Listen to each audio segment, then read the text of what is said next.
Segunda reunião da nossa CPI do Pó Preto. Solicito aos vereadores, cumprindo as formalidades regimentais, solicito aos vereadores que assinem a lista de presença. Vereador Rogerinho. E peço ao vereador Vinícius Simões que leia a ata da reunião anterior.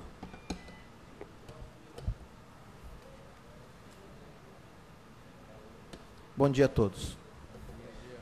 Ata da primeira reunião da CPI do Pó Preto. Aos 10 dias do mês de março do ano de 2015, às 19 horas, no plenário Mário Ortiz, na Câmara Municipal de Vereadores de Vitória, realizou-se a primeira reunião da CPI do Pó Preto. A reunião foi aberta pelo vereador Davi Ismael e logo solicitou a leitura da ata ao vereador Vinícius Simões. Feita a leitura, o vereador Vinícius Simões pediu que acrescentasse à ata uma fala dita por ele, a qual dizia a bancada do PT que a vaga titular estava à disposição da bancada do PT.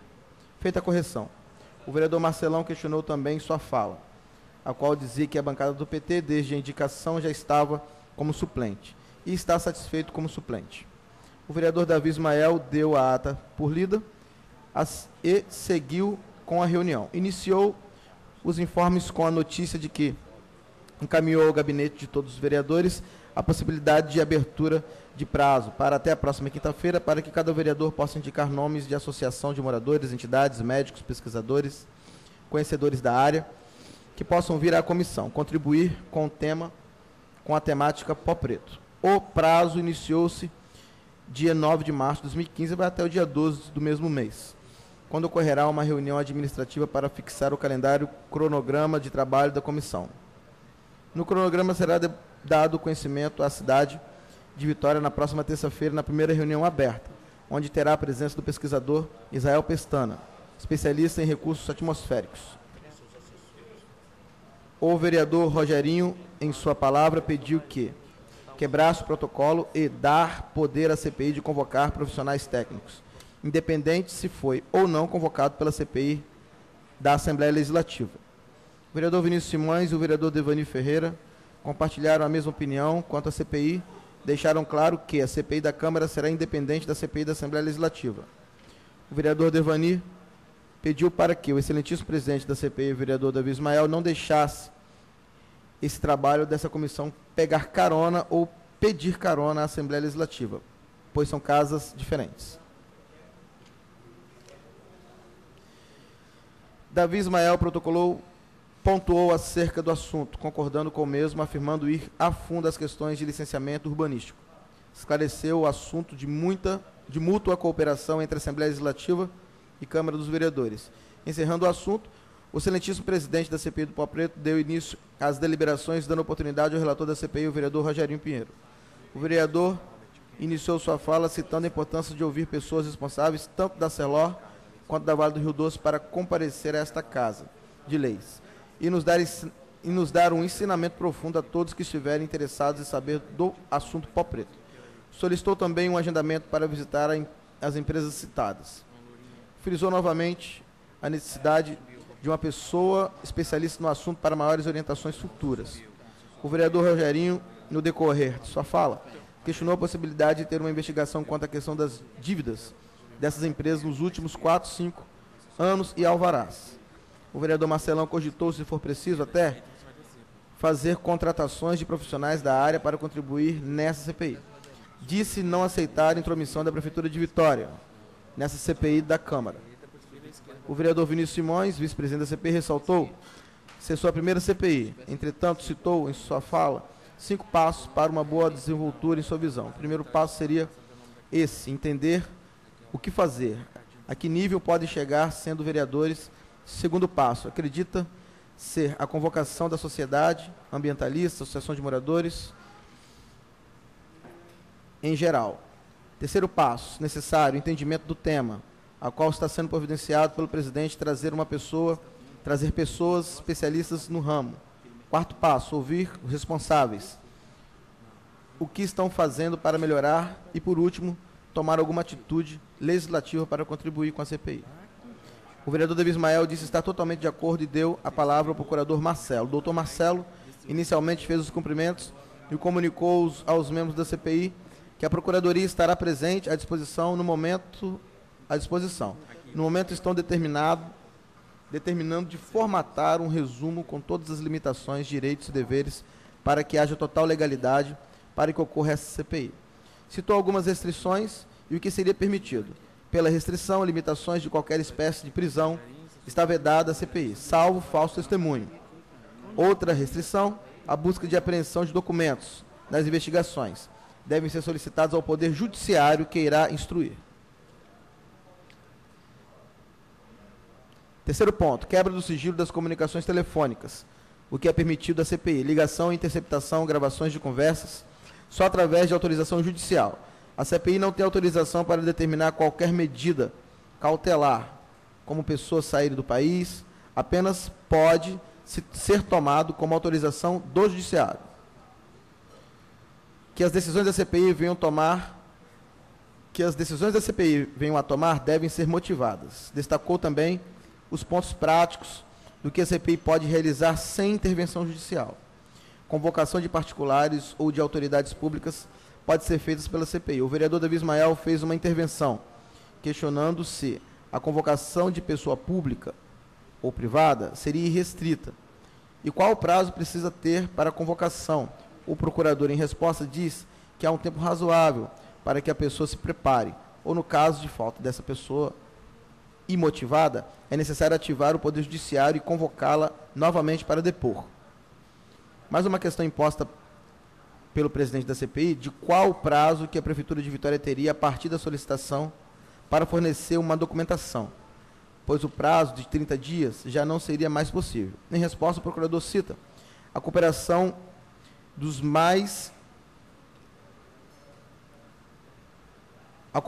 trabalhos junto à Assembleia Legislativa, tendo vista a restrição de tempo que temos para investigar. Será muito válido, pois com base na documentação irá trabalhar e complementar, gerando uma otimização do tempo. O vereador Marcelão sugeriu uma reunião extraordinária para poder colocar o que pode e o que não pode, para depois ser discutido novamente com os membros. Em seguida, o vereador Devani questionou sobre a quebra de sigilo.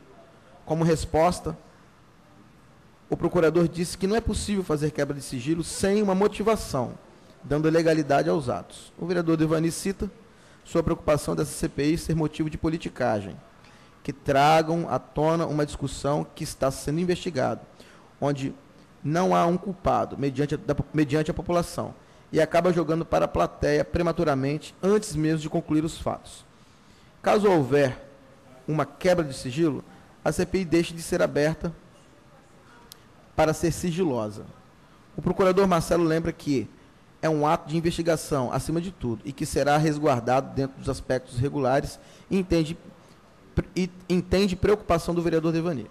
O vereador Davi Ismael, da sua explicação quanto ao sigilo, especifica que uma suposta prova é necessário.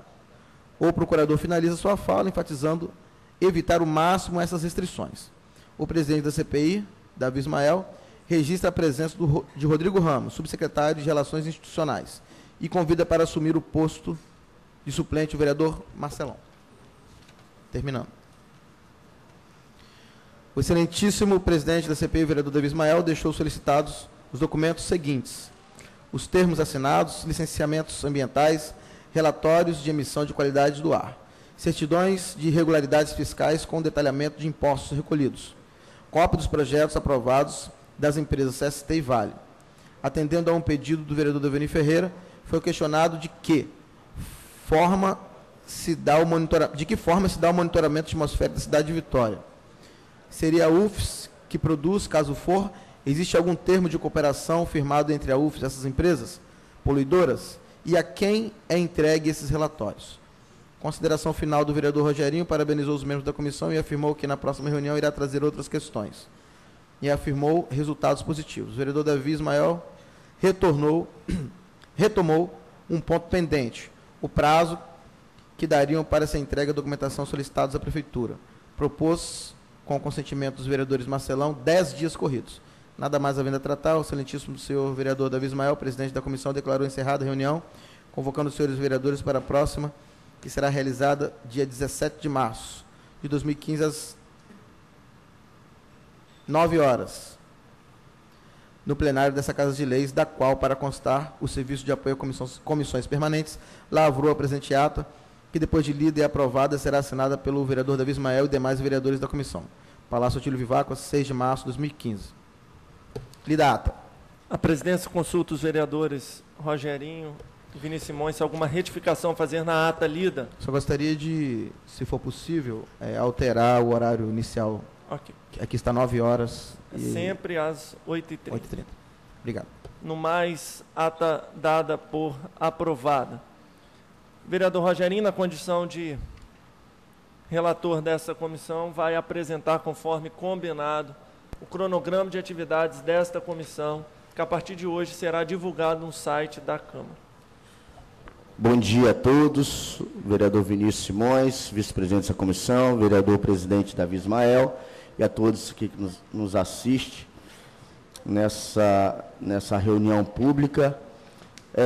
Nós vamos divulgar um calendário aqui de ações, e conforme o presidente acabou de afirmar, nós vamos também divulgar no site da Câmara, para que as nossas ações possam se tornar pública de uma forma onde a população também, se quiser, possa vir se fazer presente.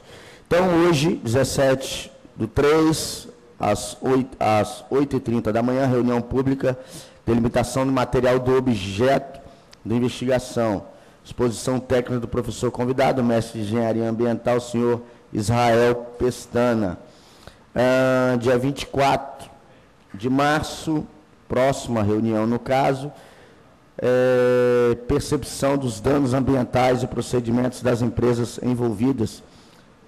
Exposição técnica do ambientalista do SOS Respira Vitória, senhor Erailton Moresh Júnior. Audição do representante da companhia Vale do Rio Doce. 31 de março, percepção dos danos à saúde e procedimentos da empresa. Exposição técnica do Dr. José Carlos Perini, alergista especialista em doenças respiratórias. Audição do representante da ArcelorMittal. Dia 7/4, verificação dos procedimentos do Poder Executivo relativo ao problema da poluição atmosférica e do funcionamento das empresas envolvidas. Audição da presidente do IEMA do Espírito Santo, senhora Sueli Passoni Tonini.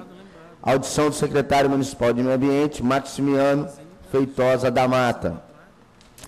Dia 14/4, diligência dos vereadores a membros da CPI a Vale Rio Doce. Dia 15/4, diligência dos vereadores membros da CPI a ArcelorMittal. 22/4, verificação de procedimentos judiciais ligados ao objeto de investigação da CPI. Procurador de Meio Ambiente do Ministério Público do Meio Ambiente. 28/4, a todos esses horários, a 8h30, só lembrando, percepção dos danos diversos para a população das áreas mais afetadas. Exposição do representante da Associação de Moradores da Ilha do Frade e Ilha do Boi, senhor Paulo Roberto Esteves. Dia 5/5, também às 8h30, verificação técnica dos procedimentos de aferimento da poluição atmosférica e demais informações referentes à saúde. Exposição técnica do representante da Ecosoft, senhor Luiz Cláudio Santolini. Exposição técnica da pesquisadora de área de saúde, Dione Miranda. E, por último, dia 12 de maio, leitura de documentos anexados ao processo. Só queria perguntar ao presidente sobre a questão da visita técnica proposta pelo relator, sobre a possível visita técnica. Ok. Mas aí nesse dia não teremos aqui não seria aqui, né? Ok. Obrigado, presidente. Faço lembrança e aproveito para mencionar, além do pesquisador Israel Pestana, a pesquisadora Maiana Rigo, que se faz presente, e que esse cronograma de ações não é um produto fechado, está aberto às sugestões de todos aqueles que se fazem presentes. Passamos, então, conforme o nosso cronograma agora divulgado, que será publicado em nosso site, para a apresentação do estudo, para a delimitação material do objeto de investigação pelo mestre em Engenharia Ambiental, senhor Israel Pestana. Então, por favor, eu vou deixar os vereadores à vontade, se quiserem descer, para poder visualizar. Logo em seguida, voltamos a compor a mesa.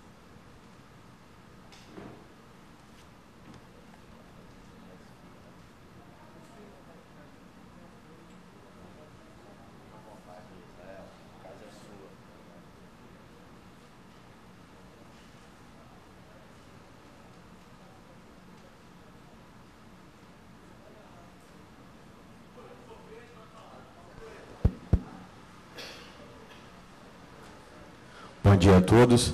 Me chamo Israel Pestana Soares, sou mestre em Engenharia Ambiental pela Universidade Federal do Espírito Santo e atualmente trabalho com o tema na minha pesquisa de doutorado, também pela UFES, e trabalho já há algum tempo com o tema qualidade do ar na minha empresa. Então, sou um pesquisador e um profissional da área. Além de tudo, resido aqui na Grande Vitória, no município de Vila Velha, e consigo enxergar a percepção da população sobre o problema que ocorre na região. Eu queria dizer que, na verdade, nós temos um problema de poeira, esse é o nome popular que as pessoas chamam, e a área técnica define poeira como partículas sedimentáveis. Dentro desse grupo, existem algumas partículas com características específicas, que eu vou falar ali na frente, que popularmente ficou chamado de pó preto, aqui na região metropolitana da Grande Vitória. Então, vou apontar algumas características, algumas definições, algumas peculiaridades dessas partículas sedimentáveis. Bom, essa é a agenda, então vou falar o pó preto, o que é, a percepção da população, algumas definições importantes, características físicas e o que vem a ser o DNA da poeira que as pessoas tanto falam, qualidade do ar, quais são os padrões de qualidade do ar que abordam o tema aqui no estado do Espírito Santo, níveis atuais de deposição, como que a população vê essa poeira, como que isso está, que massa que está sendo depositada, como que é medido, outros padrões de partículas sedimentáveis, tanto a nível de Brasil quanto a nível mundial, as principais fontes emissoras de partículas aqui no estado, principalmente na região metropolitana da Grande Vitória, e características meteorológicas da região. Bom, isso aí, obrigado. Quando a gente trata de qualidade do ar, a gente tem que entender 3 momentos que vão determinar se a qualidade do ar de uma região vai ser boa ou ruim. Existem 3 processos. O primeiro processo é a emissão, quando esses poluentes são lançados na atmosfera. Eles vão, na verdade, interagir com as características meteorológicas de uma região e com relevo e uso e ocupação do solo. Dependendo da forma que esses fatores interagem, a gente tem uma qualidade do ar boa ou tem uma qualidade do ar ruim. Bom, o que vem a ser o material particulado? Por que a gente estuda o material particulado? Material particulado é o nome técnico das partículas em suspensão que caem e são chamadas de poeira. Bom, ele é estudado porque ele reduz a visibilidade. Constantemente a gente sai nas ruas e às vezes vê que a visibilidade está prejudicada devido à concentração de poluentes na atmosfera, de poeira, entre outras coisas.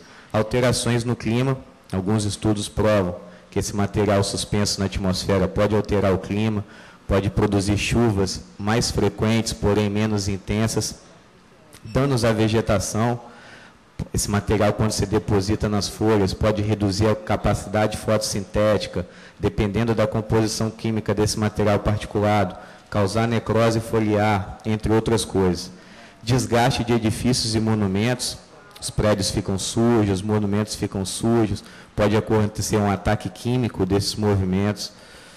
Efeitos à saúde pública, principalmente em ambientes urbanos, como é o caso aqui que a gente vive, na região metropolitana, e o incômodo causado pela sujidade ou sujeira, né, provocada pelas partículas sedimentares.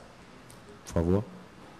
Eu trouxe essa figura para fazer uma analogia, para a gente entender como que o diâmetro ou o tamanho dessas partículas varia na atmosfera. Por exemplo, essa maior aqui é um grão de areia que a gente observa na praia. Geralmente um grão de areia tem 90 micrômetros, é uma partícula grossa. Quando ela for emitida, ela vai se depositar rapidamente, ela tem peso. Um fio de cabelo vem a ter 50 a 70 micrômetros. Então, se a gente arrancar e tentar imaginar aqui um fio, essas duas bolinhas, a azul e a vermelha, representam partículas que afetam a saúde diretamente. Então, a gente está falando do MP10 e do MP2,5. O MP10 são as partículas menores que 10 micrômetros e o MP2,5 as menores que 2,5 micrômetros. Quanto mais fina essa partícula, mais profundamente ela vai adentrar no sistema respiratório, vai atingir os alvéolos pulmonares e vai desencadear uma série de processos inflamatórios. Então, pessoas que sofrem de asma, bronquite, rinite, pneumonia, podem ter esses sintomas agravados. Então, se a gente imagina que o fio de cabelo tem 70, a gente vê que o MP10 ele é bem pequenininho e o MP2,5 menor ainda, para ver como que essas partículas realmente podem alcançar os alvéolos pulmonares. E elas são classificadas de acordo com o tamanho. Então, esses nomes são os nomes corriqueiros que vocês vão ver quando as pessoas se referem ao material particulado. Existe o PTS, que são as partículas totais de suspensão, MP10, MP2,5, tem até o MP1, mas aqui a gente não vai tratar disso. Pode passar o próximo, obrigado. Bom, esse aí é o pó preto. Pó preto, eu estou passando a minha percepção de como eu vi surgir essa nomenclatura. Para mim, o pó preto tem que ser esse pó que a gente está vendo aqui na foto, com essas características. Hoje, eu já vi ter várias reportagens aí vinculando em mídias locais de pessoas classificando outras poeiras como pó preto. O pó preto ele tem que ser preto, ele tem que ter algumas características especiais que a gente vai ver. Desde pequeno, quando eu comecei a prestar atenção nisso, eu ouvi o pessoal falando pó preto, pó preto. E aí, na época, né, até meu pai e minha mãe falaram, o que é pó preto? Ah, o pó preto é um pó que vem lá das indústrias, que vem do pó da ponta de tubarão, é um material que ele é rico em ferro e tal, ele tem essas características aqui. Então, a população passou a chamar de pó preto um pó que vinha da contribuição do pó de tubarão. Contudo, nesse momento, eu acredito que a população está sugestionada a achar que toda poeira é pó preto, e não é bem assim. Então, a gente vai ver algumas características aqui do pó preto. Próximo. Bom, o pó preto ele pertence ao grupo das partículas sedimentáveis, como a gente falou inicialmente, ou poeira, possui uma coloração negra ou castanho avermelhado, alto teor de ferro e carbono, diâmetros superiores a 2,5 micrômetros e uma origem industrial. Existem outros pós que são pretos, mas não são o pó preto que o pessoal se refere. Então, se eu pudesse fazer um adendo, uma sugestão, eu acredito que o nome dessas CPIs deveriam ser CPI da poeira, CPI das partículas sedimentares, porque a gente sofre na região da metropolitana da Grande Vitória de um problema de partículas sedimentares como um todo, de diversas fontes. Vamos passar para o próximo. Percepção da população. Mais um. Próximo. Como a população percebe esse pó preto? A população reclama principalmente da sujeira em suas casas, carros e roupas, né? Além disso, algumas fazem relações de agravamento de doenças respiratórias e cardiorrespiratórias com esse pó. E as reclamações surgem principalmente nessas áreas: Mata da Praia, Praia do Canto, Enseada do Suá, Ilha do Boi, Ilha do Frade, Jardim da Penha, Jardim Camburi, Jardim América, Praia da Costa, Carapina, Laranjeiras e outros. Eu trouxe aqui uma pesquisa que eu fiz de reclamação e esses são os bairros que eu mais reclamo. Além disso, procurei aí uns recortes de jornais, foram notícias que vincularam aí em jornais locais e trazem, na verdade, a percepção dos moradores desses bairros. Por exemplo, aqui uma moradora da Mata da Praia fala o seguinte: eu limpo de manhã e à tarde eu tenho que voltar a fazer a limpeza. A quantidade de pó é excessiva. Tive problema respiratório. Meus filhos também estão nesse processo. Pode passar? É muito complicado. Às vezes tem que varrer 2 vezes por dia. Percebi o quanto a gente pena por conta do ar. Isso daí é uma moradora de Jardim da Penha. Temos que lavar a varanda de casa todos os dias. Não podemos deixar a janela aberta. Outro morador de Jardim Cambori. Próximo. Tomo pelo menos 6 medicamentos por dia. O médico diz que tem a ver com esse pó preto, sim. Um morador da Enseada do Suá. Acho que tem mais um. Nos meses mais quentes, a presença do pó é ainda mais sentida. A gente vai entender o porquê disso. No verão as reclamações aumentam. Pode passar. Algumas definições importantes. Então, para a gente tratar do pó preto, a gente tem que entender o que ele é. Será que esse pó preto ele é um poluente? Será que, como que ele se caracteriza, ele afeta a saúde ou não? O que ele gera? Então, eu trouxe algumas definições, não sou eu que estou falando. Primeira é da resolução CONAMA 0390, que define poluente atmosférico como qualquer matéria com concentração, características em desacordo aos níveis já estabelecidos e que possa tornar o ar impróprio ou nocivo à saúde, ao bem-estar público. Então, eu friso ali em vermelho o bem-estar público também. A Organização Mundial de Saúde, desde 1948, trabalha com o conceito de saúde, que afirma o seguinte, que a saúde é um estado de completo bem-estar físico, mental e social, e não somente a ausência de doença ou enfermidade. E trouxe também uma definição do dicionário Aurélio Ferreira, que fala o seguinte, que incômodo é aquilo que não oferece comodidade, que causa desconforto, que enfada, que aborrece. Então, a gente, com essas 3 características, a gente consegue, na verdade, definir que, pode passar o slide, o pó preto, ele gera incômodo, né? Não só o pó preto, a poeira em geral, afeta a saúde, já que causa incômodo, e, portanto, é um poluente atmosférico e deve ser visto como um poluente atmosférico. Características físicas e o que seria o DNA das partículas. Pode passar, por favor? Bom, essa imagem aqui é de um estudo que foi feito lá na universidade, no ano de 2013, uma tese de doutorado da Melina Conte, e ela analisou justamente as características dessas partículas que se depositam. Então, em vários pontos da Grande Vitória, essas partículas foram coletadas. Eu não sei se todo mundo consegue ver aqui por conta da luz, mas a gente está vendo a imagem aí de uma quantidade de partícula que estava coletada num filtro, ampliado 100 vezes, para a gente poder enxergar a diferença morfológica, né? Elas possuem formas diferentes, algumas são retangulares, outras são esféricas, triangulares, retilíneas, e principalmente a diferença no tamanho dessas partículas que se depositam, porque a gente tende a achar, só vai depositar o que é mais grosso, fino não deposita, e o que a gente viu lá na universidade foi que, na verdade, muita coisa se deposita, tanto as partículas grossas, quanto as partículas finas, que a gente viu que podem agravar problemas de saúde. Quando a gente pega um pedaço daquele filtro ali e aumenta numa partícula, o que a gente observou? Que, na verdade, essas partículas, que muitas vezes parecem ser uma partícula grande, ela é um aglomerado de partículas. Então, ali existe uma partícula maior com outras menores aglomeradas, aglutinadas em torno dela. Pode passar o próximo? Aqui é um outro exemplo. A gente vai vendo que realmente existem muitas partículas finas que vão se juntando. Aqui, por exemplo, já está aumentado 1000 vezes para a gente ter esse zoom dessa partícula. Tem uma próxima aí. Essa outra, então, as partículas são mais esféricas e de menor tamanho ainda. Então, a gente consegue observar que elas possuem formas diferentes, elas possuem tamanhos diferentes e a gente vai observar que elas possuem composição química diferente. Pode passar o próximo. Essa daqui, por exemplo, é uma partícula já homogênea. A gente vê que não teve aglutinação. É uma partícula que foi emitida direto da fonte e depositou. Ela não interagiu com outras partículas na atmosfera. Essa daqui, por exemplo, é uma partícula de sal marinho. Resumindo esses slides, o que eu quis dizer? Após a emissão das partículas, elas vão se conversar na atmosfera, namorar umas com as outras e formar novas partículas com características diferentes. É importante que isso fique claro. Pode passar o próximo. E o que vem a ser esse DNA das partículas?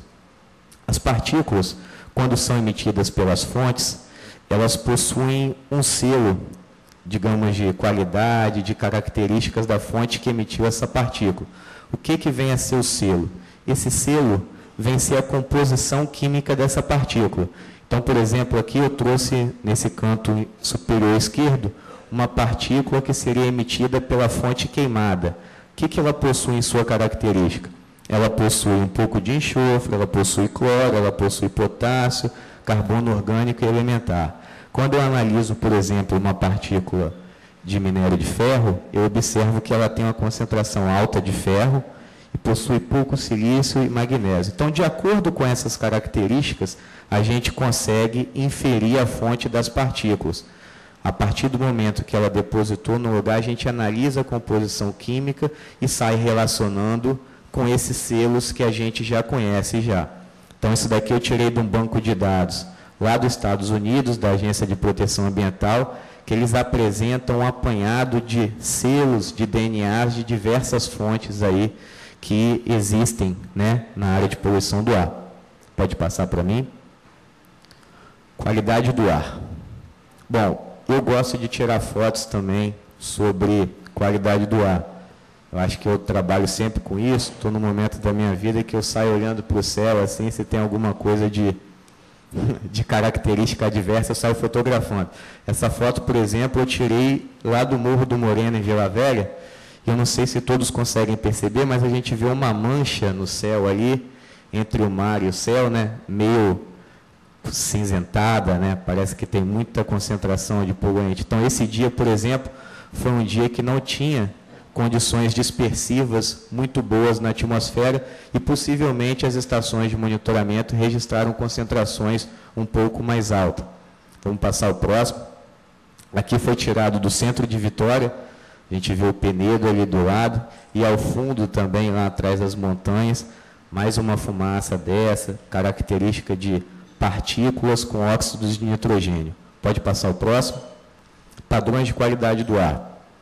A nível nacional, existe a resolução CONAMA 0390, que trata dos padrões de qualidade do ar, né? E a gente viu que define algumas coisas, como, por exemplo, poluente, o que vem a ser esses padrões. Contudo, essa resolução já é sabida tanto pelos pesquisadores quanto pela população no geral, pela data, ela já está defasada, né? E, portanto, já se encontra em revisão.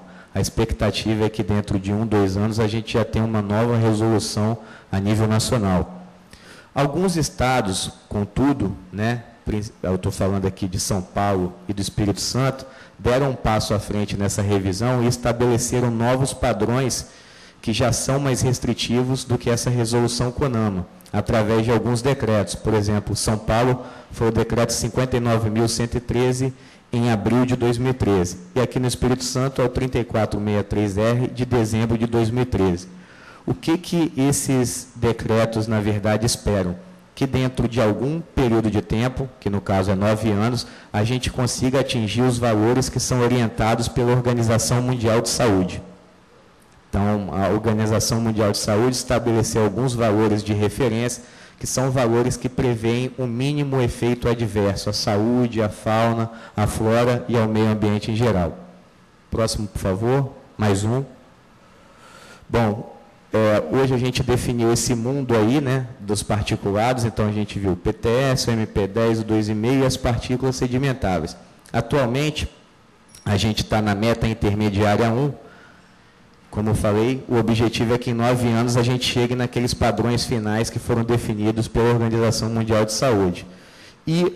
Por favor, e o nosso padrão hoje para partículas sedimentáveis é de 14 gramas por metro quadrado a cada 30 dias. A gente vai entender o que é esse número no próximo slide.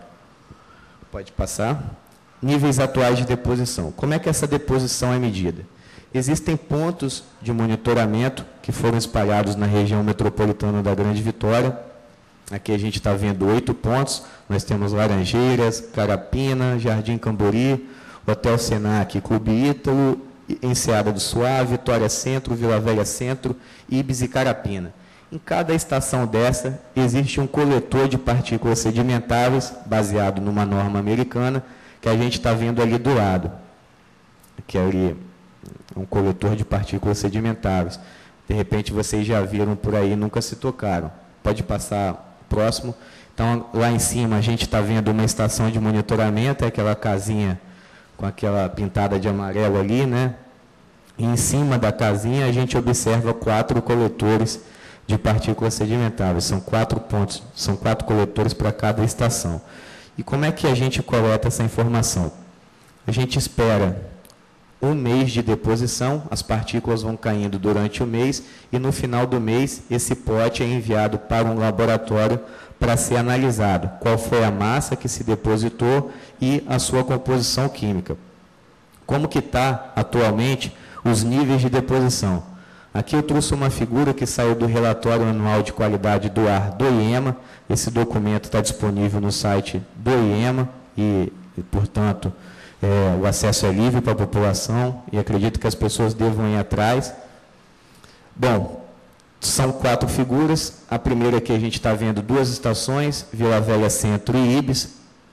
E a linha verde, né, que vocês estão vendo em todas as figuras, equivalem ao padrão estadual de 14 gramas metro quadrado a cada 30 dias. A gente observa que em alguns pontos esses padrões são ultrapassados, tá? Então, Vila Velha Centro e Ibis não houve ultrapassagem, contudo, na estação Laranjeiras houve ultrapassagem, a gente está vendo ali Carapina de azul e Jardim Cambori de branco.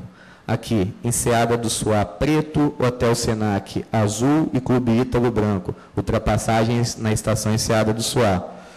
Banca Central, Vitória Centro e Cariacica. A gente observa ultrapassagem em Cariacica ali, que é de branco. Quando a gente analisa esses dados, a gente consegue também tirar outras conclusões. A gente vê que tem um período do ano, aqui abril, maio, junho e julho, que essa deposição em alguns pontos ela é um pouco menor e períodos que essa deposição aumenta. Pode passar o próximo slide? A gente, volta por favor, só para chamar a atenção. Existe um padrão a nível Brasil que estabelece o valor de 5 gramas por metro quadrado a cada 30 dias, que é o estado de Minas Gerais. Essa resolução é da Copan de 1991. Se a gente traçar uma linha imaginária aqui no 5, que está entre o 4 e 6 de todas as figuras, a gente observa que praticamente todo o período de tempo a gente ultrapassa esse padrão que é recomendado por Minas Gerais. Pode passar aí. Então, agora eu vou apontar esses outros padrões. Israel, só um minutinho, só me dá uma informação, por favor. Claro. Desculpa te incomodar. Esse de Minas Gerais e daqui do Estado do Espírito Santo, qual o padrão? É aquela linha verde que a gente viu lá em cima. Mas qual é a numeração, porque não dá para ver daqui? 14 gramas. Aqui é 14 gramas. Isso. Em Minas Gerais, a resolução funciona da seguinte forma: 5 gramas metro quadrado 30 dias para áreas residenciais e 10 gramas metro quadrado 30 dias para áreas industriais. E por que essa diferença? Na questão por causa da legislação, propriamente dizendo, ou é porque lá existe uma fiscalização, o qual não temos aqui no Estado? Não, na verdade, quando você está numa área industrial, que existem processos produtivos, você já tende a ver a poeira em maior quantidade, em maior concentração. Então, esses padrões são baseados na sensação do incômodo. Quando você está num lugar que já é mais sujo, você se sente menos incomodado com a poeira. Quando você está num lugar que é mais limpo, qualquer poeira te incomoda. A analogia é mais ou menos essa. Não sei se você conseguiu entender. Mais ou menos. Mas assim, só para me esclarecer, a questão de 5 gramas no metro quadrado, não é isso? Isso. O metro quadrado no estado de Minas. Por 30 dias, né? Por 30 cada dias, mês. E 14 gramas metro quadrado, 30 dias aqui no Espírito Santo. No Espírito Santo. Isso quer dizer que a legislação também é mais rígida lá ou não? Funciona ou é a mesma praticamente do que daqui? Eu não tenho os dados lá em Minas Gerais para te dizer como anda esse nível de deposição. Então, a gente teria que analisar os dados para ver se esse padrão lá é cumprido. Então, no caso, a gente deveria chegar a esse mesmo padrão de 5 gramas aqui no Estado do Espírito Santo? Eu acho que tem que ser conversado para se definir o padrão. Esse padrão de 14 gramas não é o padrão final. Como eu te falei, a gente está na meta intermediária 1, esse padrão vai ser revisto. Portanto, na próximo período, meta intermediária 2, ele já vai ser mais restritivo. Entendi. Então, pode ser que o órgão aqui fale, não, esse padrão agora vai ser 10, e a gente objetiva que o padrão final seja 5 ou seja 4. Ok? Obrigado. Professor, aproveitando que o vereador Rogerinho, esse padrão da linha verde estadual é oriundo do governo do Estado? Ele foi definido foi no decreto do Estado. 2012? Isso, 2013. 2013, né? Isso. E existe alguma comparação que possa ser feita com o padrão internacional? Então, a tabela que eu Vai mostrar. estou mostrando aqui, essa próxima, por favor. Não sei se está todo mundo conseguindo enxergar, então aqui acima a gente apresenta Minas Gerais, áreas industriais 10 gramas metro quadrado, e as demais áreas 5 gramas por metro quadrado. Nos Estados Unidos, alguns estados aí definem 10 gramas por metro quadrado em Montana, em Mississippi 5,25 gramas por metro quadrado, Wyoming 5,1 gramas e a Pensilvânia 15 gramas. Então a gente vê que isso varia de local para local. Canadá também apresenta, por exemplo, para o Ontário 6 gramas por metro quadrado, a Argentina trabalha com um padrão de 10 gramas e na Austrália eles apontam aí que você quase não percebe esse impacto, né, da partícula sedimentável da poeira com 4 gramas, ou seja, se você respeita essa faixa de 4 gramas, você não se sentiria incomodado, é o que a Austrália fala. Então a gente observa as diferenças aí entre esses padrões. A gente está mais restritivo, por exemplo, que o estado da Pensilvânia, mas está mais permissivo nesse momento que em outros locais que também abordam a temática. Próximo, por favor. Fontes emissoras, mais um. Bom, existem as emissões industriais, a gente possui aqui na região metropolitana da Grande Vitória. Aqui a gente está vendo, por exemplo, o polo de Tubarão, próximo. Aqui eu trouxe uma figura também retirada do relatório do IEMA, o relatório anual de qualidade do ar do ano de 2013, que apresenta as fontes industriais, as emissões industriais, tanto as fontes pontuais, que são os círculos vermelhos, quanto as fontes difusas, que são os triângulos azuis. Vamos ver o que são as diferenças dessas fontes, pontuais e difusas. Fonte pontual, por exemplo, é uma fonte emitida por uma chaminé. E as fontes difusas, por favor, por exemplo, são as áreas de estocagem de materiais, de movimentação de materiais, são grandes áreas que sofrem a erosão eólica muitas vezes. Por favor. A gente tem as queimadas, aqui a gente está vendo um problema que atualmente está se falando, que é a queimada das turfas no sopé do Mestre Álvaro. Muita gente que mora lá na região próxima, na Serra, tem reclamado, né? Essa foto também foi tirada do Convento da Penha. Então, olha a distância que essa pluma da queimada alcança. É bem significativa, ela é uma fumaça branca, característica de queima de vegetação. Próximo. Aí foi uma queimada na área de preservação ambiental da Barra do Jucu. Mais uma, por favor. Uma queimada agora aí já antrópica, que eu fotografei da segunda ponte. Essa fumaça aí é bem negra, bem densa, atingiu grandes alturas. Então, a gente já observa aqui que existem outros pós que são pretos, mas não é de origem do polo industrial, não possui um alto teor de ferro e de carbono. Próximo. O mar também emite material particulado, muitas pessoas não sabem, mas quando a onda quebra na areia, o vento bate nessa onda e acaba arrastando partículas da crista espumosa. Então, a gente percebe isso aí, muitas pessoas chamam de marisia. Você vai na praia, tem aquele cheiro de mar. Existem partículas ali de sal marinho que a gente está respirando para sentir aquele cheiro. As plantas também emitem partículas, as folhas caem, entram em decomposição, o caule, isso tudo gera um material particulado também, o pólen das flores. Mais uma. A construção civil, eu moro em Vila Velha e lá, por exemplo, eu vejo muitas obras que não são obras sustentáveis. Então, por exemplo, você vê os prédios lá sendo construídos sem cortina, para poder evitar o arraste da poeira, áreas de solo exposto, fazendo movimentação de terra, com movimentação de caminhão, sem umectação, isso levanta também uma poeira bem significativa. Próximo. as pedreiras, né, em todas as suas etapas aí, tanto na detonação, quanto na britagem, quanto no primeiramento, também emitem poeira para a atmosfera. Portos e navios, daqui eu tirei lá do Porto de Vitória, mais uma fumaça negra aí queimando, um navio queimando óleo diesel, quando estava parado ali no Porto de Vitória, e as movimentações e transferências que ocorrem nos portos também. Por favor. Além disso, as emissões do aeroporto, né? Tem vários aviões que decolam, que pousam todos os dias, e toda a logística de apoio para o funcionamento do aeroporto. As vias de tráfego, que atualmente têm sido bem faladas, né?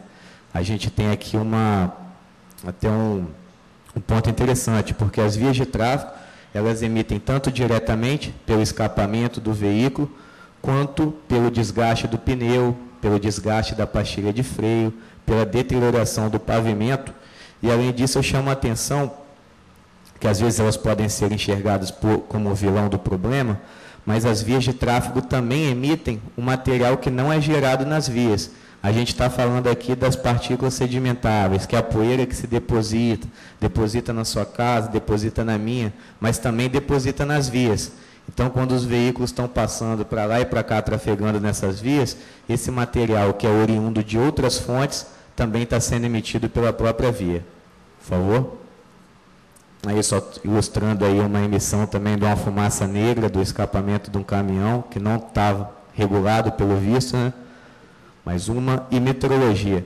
Por que a gente sente mais o problema no período de verão? O que a gente tem de condição meteorológica para favorecer esse tipo de acontecimento?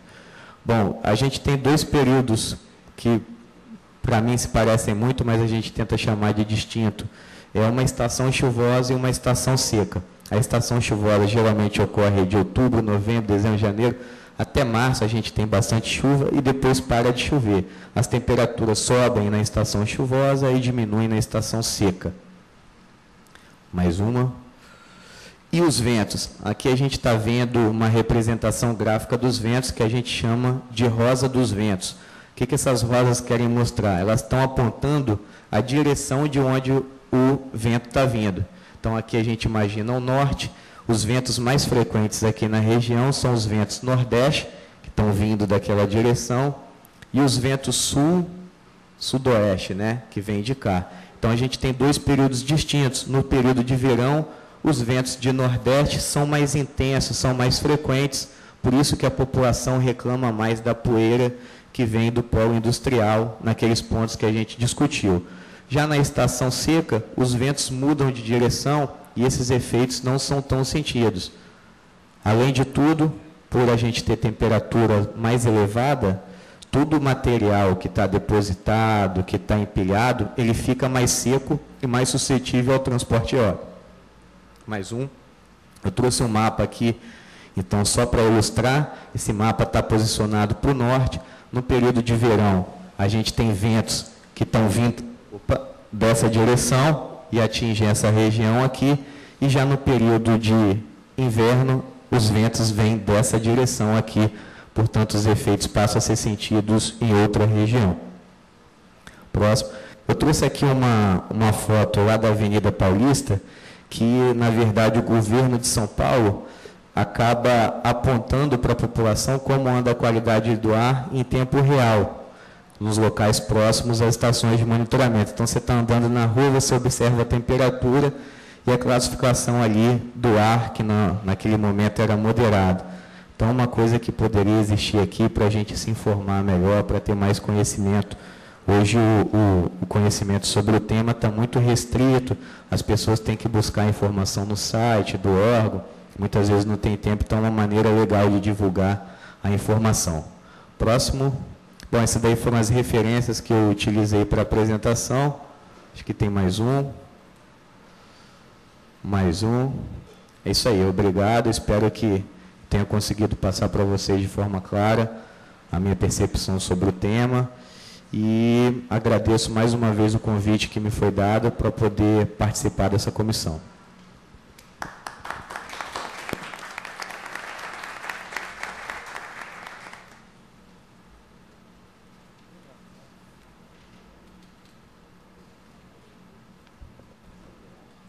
Queria convidar o pesquisador Rafael para que se assente aqui, recompor a mesa, convidando o vereador Vinícius Simões, o vereador Rogerinho, e passar a palavra ao vereador Rogerinho na condição de relator para as suas perguntas, logo em seguida o vereador Vinícius Simões, e vou abrir a oportunidade àqueles que se encontram aqui presentes. Vereador Rogerinho. Obrigado, presidente. Primeiro eu queria estar parabenizando o senhor Israel Pestana pela apresentação belíssima e, de antemão, já pedi, Rafael, que a gente nos auxilie em algumas questões, né? Algumas dúvidas que a gente vier a ter nesse processo. E, assim, pode ser que a gente precise em outras oportunidades, né? Até porque eu, por exemplo, estou conhecendo esse tema, né, se aprofundando nesse tema a partir da questão própria da CPI do Pau Preto. Sempre ouvia falar, imaginava realmente que o Pau Preto era todo aquele pó preto, né? Mas o doutor Rafael formou aqui que pó preto origina-se do ferro e carbono, né? O alto teor de ferro e carbono. E aquela cor avermelhada, e normalmente ela brilha, né? Assim, dependendo da posição da luz, ela brilha. Então é diferente, muitas vezes, do pó que a gente às vezes encontra na janela de casa, em alguns lugares, né? Ou até mesmo uma casa toda fechada, quando a pessoa vai alugar e vê aquele pó preto que cai por baixo da porta, né? E vê tudo sujo, mas aquilo ali é diferente do que o doutor Rafael Pestana acabou de esclarecer aqui para nós. Então, assim, primeiro eu quero agradecer, né? E segundo, fiz algumas anotações aqui. A primeira eu já fiz a pergunta, né, na hora da explanação da sua palestra, e as outras informações aqui a gente vai trabalhando, e assim que tiver dúvida, né, eu gostaria de contar com o senhor aí, para a gente, caso a gente possa estar ligando, né, tirando alguma informação. No mais, me sinto satisfeito, vou dar a palavra aí, estou vendo que você quer falar alguma coisa, né? Não, só corrigir Israel, na verdade. Tá certo, Israel Pestana.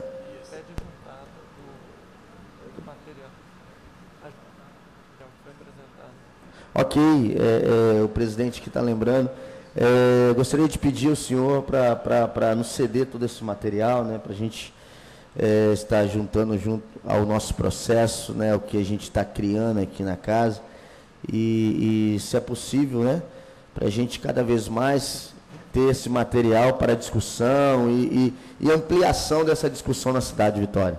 Passo a palavra ao presidente. Vereador Vinícius Simões. Bom, primeiro, parabenizar todos que estão aqui, agradecer ao professor pela explicação que nos deu. Considero importante essa CPI receber informações para que ela possa saber como se comportar, né?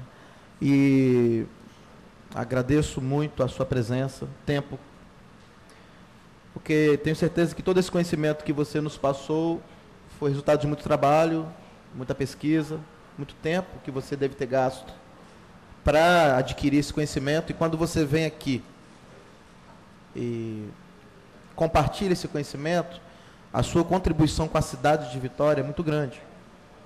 Então, nós, vereadores, agradecemos a sua gentileza, o seu esforço e a contribuição que você agora já deu na Assembleia Legislativa, uma apresentação, e agora também na cidade de Vitória, a gente agradece.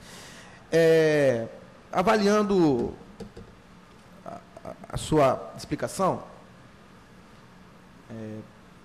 a percepção que eu tenho é que a poluição atmosférica é resultado, me parece, de 3 fontes gerais. Uma da natureza, a própria natureza também ela emite partículas. Você falou do mar, das plantas, uma da sociedade em geral, que no seu dia a dia emite, como a questão dos automóveis, né? Que a pessoa reclama de poluição, mas o carro dele está desregulado e emitindo de maneira exagerada poluentes. E outra fonte, sim, a percepção que tive, é da produção industrial e civil. Assim, não sei se existe mais outra. Consegui diferenciar de maneira bem geral essas três fontes de emissão, né? Da natureza, da sociedade, do dia a dia, da sociedade moderna, que precisa se locomover, e da produção econômica, no caso, a indústria e a construção civil, né, que às vezes a gente esquece dela, né? Eu também já vi, em alguns lugares, prédios sendo construídos sem aquele protetor, né, e isso contribui muito. Em sua opinião, primeiro, é possível a gente dizer qual desses três mais prejudica, mais contribui hoje? Ou não é possível a gente definir isso? Ou está em estudo? Tipo, é possível dizer, não, a indústria hoje contribui com a maior parcela da poluição da região. Eu queria saber se tem como você dizer para nós se um desses três é o carro-chefe disso, ou se não tem, eu não sei. Entendi a sua pergunta. Vamos lá. Todas as empresas, quando elas passam a operar, né, elas precisam de elaborar um documento que a gente chama de inventário de fontes. Então, assim, existe um inventário para o Estado do Espírito Santo, que saiu no ano de 2011, que possui a taxa de emissão de todos esses grupos que eu apresentei. Então, portos e navios, aeroportos, construção civil, vias de tráfego, as emissões industriais dos seus diversos setores, e lá nesse inventário existe a taxa de emissão, ou seja, quantos quilos por hora cada um desses está emitindo. Então, você consegue ver a participação desses grupos de acordo com essa taxa de emissão. Agora, vale lembrar naquele primeiro slide que essas emissões vão interagir na atmosfera com os fenômenos meteorológicos, uso e ocupação do solo, para aumentar ou diminuir essa concentração em determinado momento. Mas essa informação que você está querendo, ela existe em termos de taxa de emissão. Por exemplo, hoje, quem emite mais? Não quer dizer que esse cara é o que está causando o maior problema. Tá. Uma última pergunta, vereador Davi. Hoje, Espírito Santo, o Estado, 2013, se eu não me engano, professor, você falou que em 2013, não foi? Não sou professor, hein? Todo mundo fica... Desculpe. Israel. Israel, isso. Que o Davi me apresentou você como pesquisador. Isso, obrigado. Em Israel, 14 gramas por metro quadrado, é isso? Por 30 dias, isso. Por 30 dias. Sempre foi assim? Ou isso foi modificado em 2013, ou já foi menor, não. ou era maior? Para você ter ideia, esse padrão surgiu em 2013, até então não existia. Não existia nenhum padrão? Não existia nenhum padrão para o Estado. Então, ok, entendi. Obrigado, Zé. Nada. Presidente, eu vou fazer mais uma pergunta ao Israel. Israel, na sua explanação aqui, a gente viu uma foto sobre um relógio, né, de qualidade do ar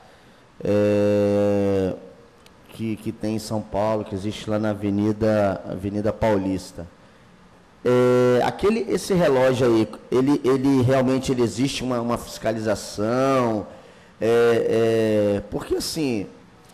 Porque qual é a dúvida? Estou fazendo essa pergunta. Porque normalmente o que eu acho que quem tem que colocar um relógio deles na cidade, eu acho que teria que ser as empresas, né? No meu ponto de vista. Pelo fato de ela estar demonstrando para a sociedade o que realmente ela está poluindo, o que aquilo gera.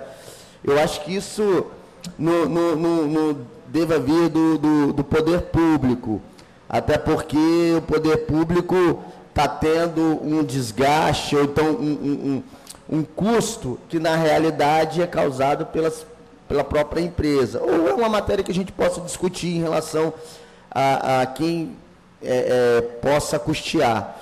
Mas existe uma fiscalização? Você sabe, você tem informação realmente sobre isso? Lá em São Paulo, quem opera a rede de monitoramento é a CETESB, que é a companhia estadual, né? Então, eles divulgam esses dados tanto no site, quanto naqueles relógios que são espalhados pela cidade, próximo às estações de monitoramento. Aqui, para a gente ir atrás dessa informação, a gente teria que entrar no site do IEMA, que divulga também como anda o índice de qualidade do ar ao longo do dia.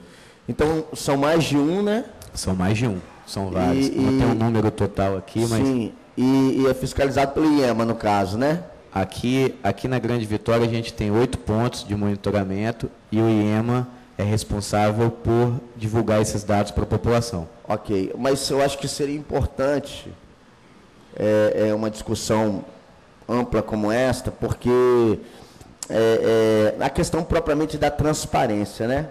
Eu acho que tudo que você faz, tudo que se tem dúvida, tudo que se cria suspeita, tem que haver transparência. E eu acho que esse relógio, ele de uma certa forma, ele traz um pouco de transparência naquilo que for decidido, né, acordado pelo poder público, né, pelos órgãos fiscalizadores, que é o caso do IEMA, CONAMA, pelas empresas. Então, de repente, é uma possibilidade de trabalhar, né, já que os bons exemplos têm que ser seguidos, em cima desse relógio. Você tem alguma opinião sobre isso? Você também considera essa questão importante? Eu acho interessante você poder divulgar para as pessoas como está a qualidade do ar naquele momento. Muitas pessoas não têm acesso, às vezes, à internet, não tem tempo de buscar no site. E, por exemplo, se a qualidade do ar você vê ali que está ruim, você pode, por exemplo, ir para casa, não ficar exposto na rua ali naquele momento a um nível de concentração mais alto que possa estar causando prejuízo à saúde. Obrigado, presidente. Queria consultar o plenário se alguma pergunta, questão, consideração a fazer. Por favor, faça uso do microfone. Só apertar o botão. Israel, eu não observei aqui a situação de o Espírito Santo, nós somos um estado bem menor que o estado de Minas Gerais. Isso, a geografia nos traz isso claramente. O que me chamou a atenção é que aqui nós temos 14% de gramas da poluição, não é isso? 14 gramas. 14 gramas, obrigado. E, para minha surpresa, 5 gramas no estado de Minas Gerais. A pergunta que me chama a atenção é, o estado sendo menor, Espírito Santo, Minas Gerais é um estado muito maior. O que seria feito? Será que essa medição está sendo feita na área litoral do nosso estado do Espírito Santo?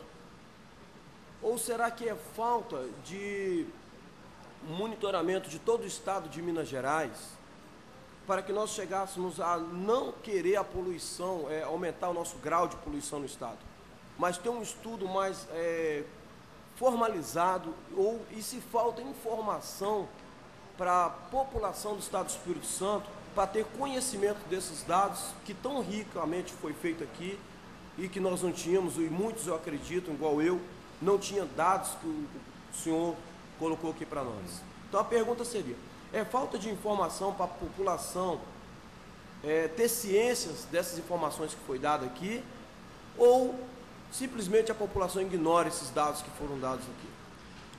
Esses dados são disponibilizados no site do IEMA, então os dados que eu apresentei aqui saíram dos relatórios anuais de qualidade do ar. Todo ano o IEMA divulga um relatório anual que possui os dados do monitoramento. Esse número que eu apresentei hoje de 14 gramas metro quadrado 30 dias, ele não é o nosso padrão final. Como eu falei, a gente está na meta intermediária 1, vai passar para a meta intermediária 2, 3, até chegar a um padrão final. O que ocorre nesse período, enquanto a gente está nesse padrão? Nesse momento tem pessoas estudando, já diversos trabalhos estão sendo elaborados, justamente para rever esses valores e torná-los mais restritivos, para que a população se sinta melhor tratada, melhor acolhida quando a gente trata de qualidade do ar. Então, é um valor inicial para ser revisto e se chegar a um padrão final que o incômodo não seja percebido pela população. Só para concluir, então, obrigado pela resposta, me dou por satisfeito, mas eu gostaria de saber do senhor, a segunda pergunta era, a população, fazendo assim, aproveitando o senhor presidente e os vereadores presentes, se nós fizéssemos uma indicação com formulários, né, para essa população de Vitória, principalmente para os bairros atingidos, um dia como esse, uma CPI como essa, que vai ficar na história do Estado, não seria muito bom que todos eles fizessem presente para acompanhar esse momento de discurso? Sim, eu acho que essa iniciativa é louvável, deve-se chamar todos os setores da sociedade para estar discutindo esse tema e passando a informação para as pessoas que ainda não têm acesso, para que todos possam conhecer e partilhar suas opiniões, para que, na verdade, o debate seja um debate rico de ideias e que as pessoas se sintam, na verdade, fazendo parte do processo. Eu acho que isso é importantíssimo. Muito obrigado. Obrigado, senhor presidente. Por favor. Bom dia a todos, bom dia, Israel. Eu queria saber o seguinte, minha dúvida, na verdade, vão ser duas perguntas, no caso. Primeiro, existe um índice pré-determinado que seja adequado para a população no que diz respeito à saúde, um índice tolerável, né, para que não afete a saúde da população. E a segunda, eu gostaria de saber se existe algum estudo já concluído a respeito de Vitória relacionado a ArcelorMittal e a Vale, porque nós vimos que vários são, os índices de poluição eles se dão de várias formas, mas eu gostaria de saber se já existe algum estudo que comprove que as maiores poluidoras, em se tratando de Vitória e região, são de fato Vale e ArcelorMittal. Obrigada. Vamos responder a sua primeira pergunta. Em relação aos níveis, aos padrões fixados, existe, como eu apresentei, uma resolução, que é a CONAMA 0390, que estabelece padrões de qualidade do ar. Esses valores que são estabelecidos dentro desses padrões, na verdade, foram feitos segundo estudos que determinavam que, se você respeitasse aqueles limites, a saúde não seria afetada. Agora, por ser datado da década de 90 e já ter acontecido um avanço científico muito grande na área, esse padrão está sendo revisto e está para ser lançado um novo padrão nacional dentro de 1, 2 anos. Acho que respondi a primeira. Respondeu sim, obrigada. Então vamos para a segunda. O que existe de estudo, na verdade, para apontar a contribuição dos diversos setores em relação ao problema de material particulado aqui na região da Grande Vitória? Atualmente, a gente consegue definir quais são os setores que contribuem naqueles pontos de monitoramento. Então, em cada um dos 8 pontos, a gente consegue determinar, bom, o setor construção civil, nesse ponto aqui, responde por 10%, as vias de tráfego respondem por 20%, as queimadas respondem por 13%, a siderurgia responde por 12%. Mas a gente não consegue separar ainda se é a empresa A, B, C ou D que está causando essa poluição maior. E é claro que, dependendo do ponto que a gente está localizado, a gente é afetado mais por um setor do que por outro. Então, por exemplo, quem mora na Ilha do Boi vai se sentir mais incomodado com as emissões de ponta de tubarão. Eu que moro em Vila Velha, do lado do monte de prédio que está subindo daquela forma, me sinto mais incomodado com a construção civil. Então, isso varia de local para local, mas a gente não consegue ainda separar as empresas. Os estudos já estão avançando já para isso, estão sendo empregadas novas técnicas para que a gente possa tirar resultados mais refinados. Tá certo, então. Obrigada. Nada. Desta forma, mais uma vez quero agradecer ao pesquisador Israel Pestana, agradecer também a pesquisadora Maiana Rigo, que se faz presente, agradecer aos vereadores que não têm medido esforços na busca por respostas e ao estabelecimento de uma melhor qualidade de vida à cidade de Vitória, lembrando que o pesquisador Israel deixou muito bem claro que saúde é o estado completo de bem-estar físico, mental e social, e não apenas a ausência de doenças. Às vezes a gente quer medir poluição pelo número de pessoas que passam mal, e às vezes as pessoas não estão, porque já consideram normal determinada coisa, uma tosse, um catarro, qualquer dificuldade respiratória, não relatam ou vão aos planos de saúde, aos médicos particulares. A gente não tem controle disso, mas temos sentido essa poluição. Então, dessa forma, convoco os senhores vereadores e a sociedade para a próxima reunião pública, dia 24/3, 8h30, para percepção dos danos ambientais e procedimento das empresas envolvidas, com uma exposição técnica do ambientalista do Respira Vitória, Erailton Moreschi Júnior, e com a presença de representantes, com direito à fala, lógico, representantes da Vale do Rio Doce. Peço que seja enviado, na condição de presidente, convites para as associações de moradores e para os demais pesquisadores da UFES, para que consigamos atender a publicidade dessas reuniões. Está encerrada a reunião.